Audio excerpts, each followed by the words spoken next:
Friends இன்றைக்கி பார்த்தீங்கன்னா ஒரு சட்டி ஃபுல்லாக குருமா செஞ்சுருந்தேன். இது ஏன் செஞ்சுருந்தேன், எதுக்கு செஞ்சுருந்தேன்ட்டு நீங்கள் வீடியோக்குள்ளே போயிட்டு பாருங்கள்.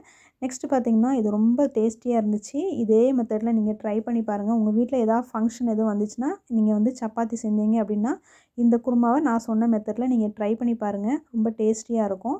வாங்க இது எப்படி செய்யலாங்கிறத பார்க்கலாம். வீடியோ ஸ்கிப் பண்ணாமல் ஃபுல்லாக பாருங்கள்.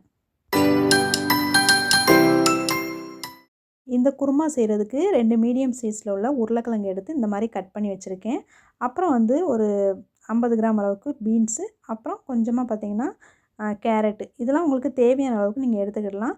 நெக்ஸ்ட்டு பார்த்திங்கன்னா பச்சை பட்டாணியும் வெள்ளை கொண்டக்கடலையும் எடுத்து ஒரு 150 கிராம்லேருந்து 200 கிராமுக்குள்ளே வந்து எடுத்து ஊற வச்சுருக்கேன். இது வந்து பார்த்திங்கன்னா ஒரு 8 மணி நேரம் நீங்கள் நல்லா ஊற வச்சு எடுத்துக்கோங்க. இப்போ இது நல்லா ஊறிடுச்சு. நெக்ஸ்ட்டு பார்த்திங்கன்னா ஏற்கனவே கட் பண்ணி வச்சுருந்த வெஜிடபிள்ஸை வந்து நான் குக்கரில் சேர்த்துருக்கேன். இதை வந்து பார்த்திங்கன்னா கொஞ்சமாக ஒரு 1/2 டம்ளர் இல்லைனா 1 டம்ளர் அளவுக்கு தண்ணி சேர்த்துட்டு குக்கரை மூடி போட்டுட்டு 1 விசில் இல்லைனா 2 விசில் வச்சுக்கோங்க. அதுக்கு மேலே வச்சிடாதீங்க. ஏன்னா காய் ரொம்ப குழஞ்சிடும். அதனால் 2 விசில் மட்டும் வச்சுட்டு ஸ்டவ்வை ஆஃப் பண்ணிக்கோங்க. இப்போ ஸ்டவ்வை ஆன் பண்ணிக்கலாம். ஸ்டவ்வை ஆன் பண்ணிவிட்டு குக்கரை ஸ்டவ்வில் வச்சுட்டு ஜஸ்ட் ஒரு 2 விசில் மட்டும் போட்டு எடுத்துக்கோங்க. 2 விசிலுக்கு மேலே வைக்காதீங்க. காய் நல்லா குழஞ்சிட்டு அப்படின்னா டேஸ்ட் நல்லா இருக்காது. ஸோ அந்த மாதிரி நீங்கள் வேக வச்சு எடுத்துக்கோங்க. இதில் வந்து பார்த்திங்கன்னா கேரட், பீன்ஸ், உருளைக்கிழங்கு தவிர நீங்கள் காலிஃப்ளவர் இருந்தால் கூட நீங்கள் இதில் சேர்த்துக்கலாம். இதுலேயும் சேர்த்து நீங்கள் வேக வச்சு எடுத்துக்கலாம். இதுக்கு வந்து பார்த்திங்கன்னா 2 விசிலுக்கு மேலே வைக்காதீங்க. 2 விசிலுக்கு மேலே வச்சிங்கன்னா காய் ரொம்ப குழஞ்சிடும். ஸோ அதுக்கேற்ற மாதிரி நீங்கள் பார்த்துக்கோங்க. நெக்ஸ்ட்டு வந்து கொண்டைக்கடலையும் பச்சை பட்டாணியும் ஏற்கனவே ஊற வச்சு வச்சுருந்தோம். இதையும் வந்து ஒரு 4 விசில் வச்சு எடுத்துடலாம். 4 விசில் இல்லைனா 5 விசில் வச்சு எடுத்துக்கோங்க. 4 விசில்லேயே பார்த்திங்கன்னா நல்லா வெந்துடும். ஸோ பார்த்திங்கன்னா நம்ம விசில் வச்சிடலாம். இன்றைக்கி பார்த்திங்கன்னா வீடியோ கொஞ்சம் ஷேக்காக இருக்கும். ஏன்னா பார்த்திங்கன்னா ட்ரைபேட் வந்து கொஞ்சம் ரிப்பேர் ஆகிடுச்சு. திடீர்னு ரிப்பேர் ஆகிடுச்சு. என்னால் சரி பண்ண முடியல. அதனால் வந்து கேமரா வந்து கையில் வச்சு தான் எடுத்துகிட்ருக்கேன். அதாவது பார்த்திங்கன்னா ஃபோனை வந்து கையில் வச்சு தான் எடுத்துகிட்ருக்கேன். அதனால் கொஞ்சம் ஷேக் ஆகும். ஸோ நான் வேறு ஆர்டர் பண்ணியிருக்கேன். இன்றைக்கி மட்டும் கொஞ்சம் அட்ஜஸ்ட் பண்ணிக்கோங்க. நெக்ஸ்ட்டு பார்த்திங்கன்னா நான் ஒரு மூடி தேங்காய் இல்லை, ஒரு தேங்காய் ஃபுல்லாக நல்லா துருவி மிக்ஸி ஜாரில் எடுத்து வச்சுருக்கேன். இதில் பார்த்திங்கன்னா ஒரு சின்ன துண்டு இஞ்சி, 5 பல் அளவுக்கு பூண்டு, அப்புறம் வந்து ஒரு 25 கிராம்லேருந்து 30 கிராம் அளவுக்கு நான் வந்து முந்திரி சேர்த்துருக்கேன். 1 டீஸ்பூன் அளவுக்கு சோம்பு சேர்த்துருக்கேன். இது எல்லாமே ஃபைன் பேஸ்ட்டாக நல்லா அரைச்சி இந்த மாதிரி எடுத்து வச்சுக்கோங்க. நீங்கள் கசகசா சேர்க்கணுன்னா முந்திரியோட அளவு வந்து கொஞ்சம் கம்மி பண்ணிவிட்டு கசகசா கூட 1 டீஸ்பூன் அளவுக்கு சேர்த்துக்கலாம். இதை வந்து இந்த மாதிரி நல்லா ஃபைனாக அரைச்சி எடுத்துக்கோங்க. நல்லா எவ்வளோக்கு எவ்வளோ மையாக அரைக்கணுமோ அந்த அளவுக்கு நீங்கள் மையாக அரைச்சா தான் குருமா வந்து நல்லா டேஸ்ட்டாக இருக்கும், நல்லா திக்காக நல்லாயிருக்கும். இப்போ வந்து கொண்டைக்கடலை வேக வச்சுருந்தோம். இது வந்து ஒரு 4 விசில்லே நமக்கு நல்லா வெந்துடுச்சு. இது எல்லாத்தையுமே ஃபஸ்ட் ரெடி பண்ணி வச்சுக்கோங்க. நெக்ஸ்ட்டு வந்து குருமா செய்ய ஆரம்பிச்சிடலாம். குருமா செய்கிறதுக்கு பார்த்திங்கன்னா ஒரு 5 லிட்டர் குக்கர் வந்து நான் ஸ்டவ்வில் வச்சுருக்கேன். இப்போ இது ஃபுல்லாக வந்து நான் குருமா செய்ய போகிறேன். இதில் வந்து பார்த்திங்கன்னா ஒரு 10 பேர்லேருந்து 15 பேருக்குள்ளே இந்த குருமா வந்து கரெக்டாக இருக்கும். அதாவது ஒரு 20, 25 சப்பாத்திக்கு வந்து இந்த குருமாவோட அளவு வந்து கரெக்டாக இருக்கும். ஸோ இந்த மாதிரி நீங்கள் ட்ரை பண்ணி பாருங்கள். உங்கள் வீட்டில் ஏதாவது ஃபங்க்ஷன் அப்படின்னா இந்த மாதிரி நீங்கள் ட்ரை பண்ணி பாருங்கள்.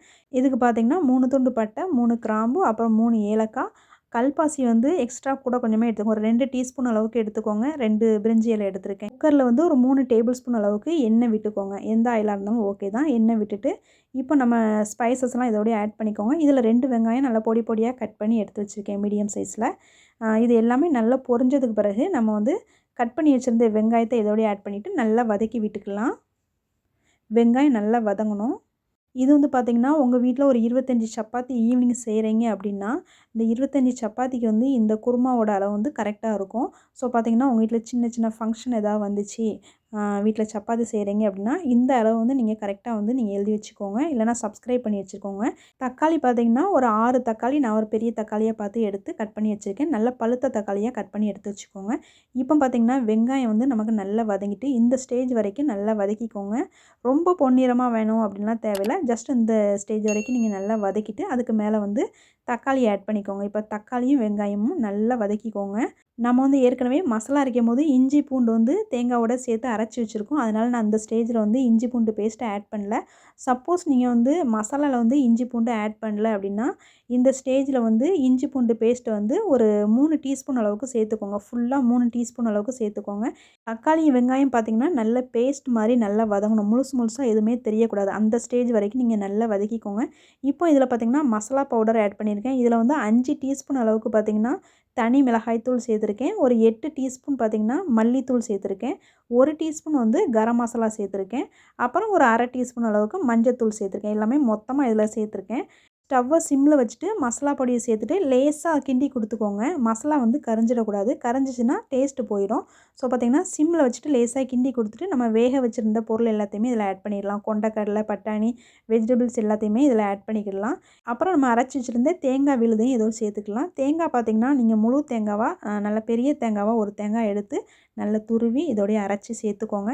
தேங்காய் கூட நான் ஏற்கனவே சொன்ன மாதிரி சோம்பு, அப்புறம் கொஞ்சமாக முந்திரி எல்லாமே சேர்த்து அரைச்சிருக்கோம். இஞ்சி பூண்டும் சேர்த்து அரைச்சிருக்கோம். இஞ்சி பூண்டு வந்து நீங்கள் ஜாஸ்தியாக சேர்க்க வேண்டாம். ஜாஸ்தியாக சேர்த்திங்க சும்மா பேருக்கு சேர்த்தாலே போதும். நிறைய சேர்த்திங்கன்னா இஞ்சி பூண்டோட ஸ்மெல் வந்து ஓவராக டாமினேட் பண்ணும். ஸோ பார்த்திங்கன்னா இஞ்சி பூண்டு வந்து நான் சொன்ன அளவு மாதிரி நீங்கள் போட்டுக்கோங்க. இஞ்சி பூண்டு வந்து பார்த்திங்கன்னா ஒரு துண்டு இஞ்சி, ஒரு 5, 6 பல் பூண்டு மட்டும் சேர்த்துட்டு அரைச்சிக்கோங்க.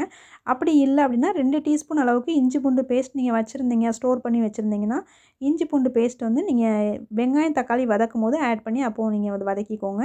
இப்போ மசாலா எல்லாத்தையுமே சேர்த்துட்டு நல்லா மிக்ஸ் பண்ணி விட்டுட்டு ஃபைனலாக பார்த்திங்கன்னா கொஞ்சமாக வந்து கல்லுப்பு சேர்த்துக்கிறேன்.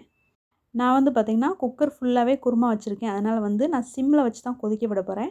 நீங்கள் வந்து இந்த மாதிரி ஃபுல்லாக வைக்க வேண்டாம். 3/4 அளவுக்கு கரெக்டாக குருமா வச்சுட்டு 7லேருந்து 15 நிமிஷம் வரைக்கும் நல்லா கொதிக்க வச்சு எடுத்துக்கோங்க. குருமாவை வந்து நீங்கள் நிறைய கொதிக்க வச்சிங்க, மற்ற குழம்பு மாதிரி ரொம்ப நேரம் கொதிக்க வச்சிங்க அப்படின்னா குருமா வந்து கடுத்து போயிடும், டேஸ்ட்டும் மாறி போயிடும். ஸோ பார்த்திங்கன்னா 7லேருந்து 15 நிமிஷம் இல்லை 10 நிமிஷம் கூட கொதிக்க வச்சா போதும். அந்த ராஸ்மல் போகிற வரைக்கும் நீங்கள் கொதிக்க வச்சாலே போதும். அப்போ தான் குருமா வந்து நல்லா டேஸ்டியாக கிடைக்கும் நமக்கு. இதில் பார்த்திங்கன்னா கரெக்டாக 2 டேபிள் ஸ்பூன் அளவுக்கு நீங்கள் தயிர் சேர்த்துக்கோங்க. கெட்டி தயிர், புளிக்காத தயிராக பார்த்து சேர்த்துக்கோங்க. ஏன்னா பார்த்திங்கன்னா நிறைய ஜாஸ்தியாக சேர்த்துற வேண்டாம். ஜாஸ்தியாக சேர்த்திங்கன்னா குருமா வந்து ஆற ஆற புளிப்பு டேஸ்ட் வந்து ஜாஸ்தியாக இருக்கிற மாதிரி இருக்கும். ஸோ பார்த்திங்கன்னா திக்கான தயிர், நல்லா கெட்டியான தயிராக பார்த்து புளிக்காத தயிர் 2 டேபிள் ஸ்பூன் மட்டும் நீங்கள் ஆட் பண்ணால் போதும். ஆட் பண்ணிவிட்டு நல்லா மிக்ஸ் பண்ணிவிட்டு கொதிக்க வச்சுக்கோங்க. இன்றைக்கி இவ்வளோ குருமா பார்த்திங்கன்னா என் ஃப்ரெண்டுக்காக தான் நான் செஞ்சுக்கிட்டு இருக்கேன். அவங்க வந்து பர்சனலாக செஞ்சு கேட்டிருந்தாங்க. அதனால் அவங்களுக்காக செஞ்சுக்கிட்டு இருக்கேன். ஸோ பார்த்திங்கன்னா குருமா நல்லா கொதிச்சதுக்கு பிறகு நான் வந்து நல்லா ஒரு கிண்டி கொடுத்துட்டு அப்புறம் ஸ்டவ் ஆஃப் பண்ணிடலாம். ஃபைனலாக பார்த்திங்கன்னா மேலே மல்லி இலை தூவிக்கோங்க. நான் வச்சுருக்க அளவு பார்த்திங்கன்னா கரெக்டாக வந்து 25 சப்பாத்திக்கு வந்து இந்த குருமாவோட அளவு வந்து கரெக்டாக இருக்கும். குருமாவுக்கு பார்த்திங்கன்னா கரெக்டாக 3.5லேருந்து 4 லிட்டர் வரைக்கும் நீங்கள் தண்ணி ஆட் பண்ணிக்கோங்க. மசாலா உங்களுக்கு இன்னும் கொஞ்சம் திக்னஸ் வேணும் அப்படின்னா இன்னும் ஒரு அரை மூடி கூட தேங்காய் சேர்த்துக்கோங்க. நான் வந்து ஒரு தேங்காய் ஃபுல்லாக சேர்த்துருந்தேன். உங்களுக்கு வேணும் அப்படின்னா எக்ஸ்ட்ரா அரை மூடி கூட கொஞ்சம் சேர்த்துக்கிட்டு இன்னும் கொஞ்சம் திக்காக கூட வச்சுக்கோங்க. இது வந்து பார்த்திங்கன்னா எனக்கு கரெக்டாக இருந்துச்சு. அதனால் நான் இந்த கன்சிஸ்டன்சிக்கு வச்சுக்கிட்டேன். ஸோ பார்த்திங்கன்னா இதே மாதிரி நீங்கள் ட்ரை பண்ணி பாருங்கள். ட்ரை பண்ணி பார்த்துட்டு எப்படி இருக்குன்னு சொல்லுங்கள். இது வந்து பார்த்திங்கன்னா அச்சீசல் பார்த்திங்கன்னா ஹோட்டல் ஸ்டைலில் தான் நான் வச்சுருக்கேன். கண்டிப்பாக நீங்களும் இதே மாதிரி ட்ரை பண்ணி பார்த்துட்டு எப்படி இருந்துச்சுன்னு உங்கள் வீட்டில் செஞ்சு பார்த்துட்டு கமெண்ட்டில் சொல்லுங்கள். இந்த குருமாவோட அளவு பார்த்திங்கன்னா 25லேருந்து 30 சப்பாத்தி வரைக்கும் கரெக்டாக இருக்கும். ஃபைனலாக பார்த்திங்கன்னா சோம்பும் கருவேப்பிலையும் போட்டு நீங்கள் தாளித்து விட்டிங்கன்னா ரொம்ப டேஸ்டியாக இருக்கும். இதுக்கு வந்து வெங்காயம் ஆட் பண்ணி தாளிக்கணும்னு தேவையில்லை. நீங்கள் விருப்பப்பட்டீங்கன்னா இதில் வந்து 1.5 டீஸ்பூன் அளவுக்கு கார்ன்ஃப்ளவரை வந்து தண்ணியில் கொஞ்சோண்டு மிக்ஸ் பண்ணிவிட்டு இதில் வந்து ஆட் பண்ணிவிட்டு கொதிக்க வச்சுக்கிடலாம். இன்னும் கொஞ்சம் திக்னஸ் கிடைக்கும். ஓகே ஃப்ரெண்ட்ஸ், இந்த வீடியோ உங்களுக்கு பிடிச்சிருந்துச்சுன்னா கண்டிப்பாக லைக் பண்ணிவிட்டு பாருங்கள். மறக்காமல் என்னுடைய சேனலை சப்ஸ்கிரைப் பண்ணிவிட்டு பாருங்கள். இந்த வீடியோ உங்களுக்கு ரொம்ப யூஸ்ஃபுல்லாக இருக்கும். உங்கள் ஃப்ரெண்ட்ஸுக்கும் ரிலேட்டிவ்ஸ்க்கும் மறக்காமல் வந்து ஷேர் பண்ணி விடுங்க. நான் மறுபடியும் வேறு ஒரு ரெசிபியில் மீட் பண்ணுறேன். இது வரைக்கும் நீங்கள் வீடியோ வாட்ச் பண்ணதுக்கு தேங்க்யூ.